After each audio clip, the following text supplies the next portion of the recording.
posibleng final battle sa pagitan ni Kurapika at Chrollo sa Succession War arc ay maaaring maging isa sa pinakamatindi at masalimuot na laban sa Hunter x Hunter.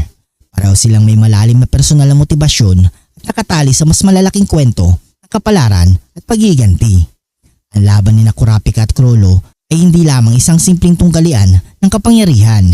Ito ay pinagbabatayan ng malalim na personal na sugat ni Kurapika at pagpatay sa buong Kurta clan, kung saan si Chrollo at ang Phantom Troop ang responsable. Para kay Kurapika, ito ang rurok ng kanyang pagiganti.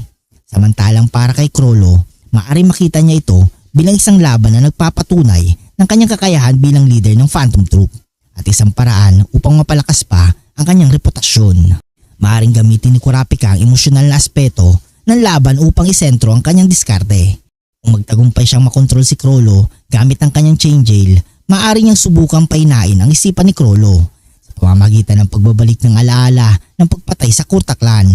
Samantala, si Chrollo bilang isang master tactician ay hindi nagpapadala sa emosyon. Ngunit kung hinarap siya ng isang Kurapika na puspos na galit at determinasyon, maaari itong makaapekto sa kanyang mga galaw at desisyon.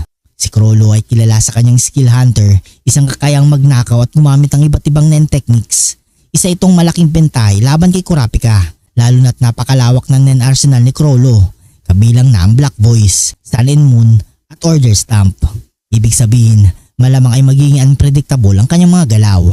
Sa kabilang banda, si Kurapika ay may Emperor Time na nagbibigay daan sa kanya upang gamitin ang lahat ng nen types na may 100% proficiency. Isa pa, dahil ang lahat ng kanyang chains ay partikular sa idinisenyo upang labanan ng mga miyembro ng Phantom Troop. Magiging crucial ang role ng kanyang chain jail, Judgment Chain sa labanan, lalo na't kung maaabot ni Kurapika ang katawan ni Chrollo. Maaari niyang ilak ang mga kakayahan na ito at bigyan ng limitasyon sa mga galaw, isang bagay na naging epektibo nung nakaraang mga laban. Gayunpaman, isang malaki pa ring hamon ang kakayahan ni Chrollo na magnakaw ng nen. Kung sakaling makuha niya ang isang kakayahan ni Kurapika, maaari ito maging malaking pabor sa kanya at baka ito ang maging dahilan ng pagkatalo ni Kurapika. Ang isa pang mahalagang elemento sa final battle ay ang labanan ng estratehiya. Kung si Chrollo ay isang master strategist sa kanyang laban kay Hisoka, nakita natin kung paano niya ginamit ang kanyang kakayahan at ang kapaligiran upang makakuha ng bentahe. Inaasahan natin na gagamitin din ni Chrollo ang parehong taktika laban kay Kurapika. Maaring mag-set up ng traps o gumamit ng illusions upang lutuin si Kurapika. Kurapika naman, bagamat emosyonal, ay hindi rin basta-basta nagpapadala sa init ng ulo. Marami na siyang pinagdaanan na laban, kabilang na ang laban kay Ovogin na nagpakita ng kanyang disiplina sa paggamit ng kanyang chains at pagpipigil sa kanyang emosyon. Dahil dito, may malaking posibilidad na magiging napakataktikal ng kanilang laban na puno ng mind games, paghahanda.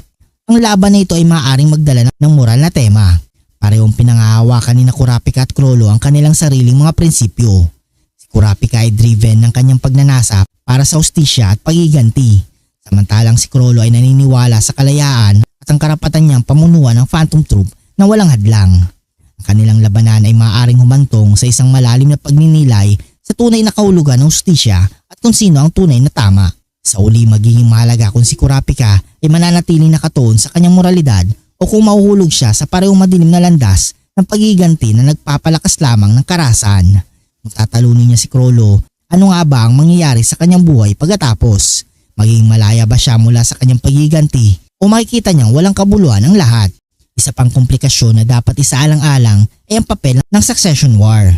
Habang nangyayari ang labanan sa pagitan na Kurapika at Chrollo, may mas malaking digmaan na nagaganap sa likuran nila. Ang digmaan ng mga prinsipe ng Kakin para sa trono. Ang kaguluhang ito ay maaaring magbigay ng iba't ibang dynamics sa kanilang laban. Pwedeng gamitin ni Chrollo ang mga prinsipe o iba pang factions bilang diversion o backup.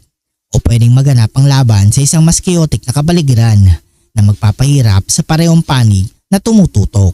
Ang final battle ni Kurapika at Chrollo ay maaaring magbigay ng isang malalim na resolusyon sa mga pangunahing tema ng serye: pagiganti, kapangyarihan at moralidad.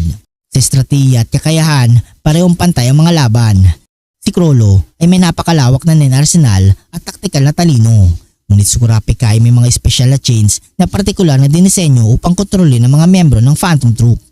Gayunpaman, maaring magbago ang takbo ng laban batay sa iba pang mga elementong hindi inaasahan, tulad ng mga prinsipe o iba pang tauhan sa digmaan. Pagtatapos, ang laban na ito ay hindi lamang magiging laban ng lakas at kapangyarihan, kundi isang personal na sagupaan ng mga prinsipyo at emosyon.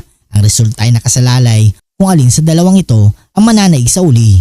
Ang talino ba ni Crollo o ang pagiganti ni Kurapika? Kung nagustuhan mo ang video nito, huwag niyong kalimutang mag-like at subscribe and hit notification bell button para updated kayo palagi sa ating video. Maraming salamat.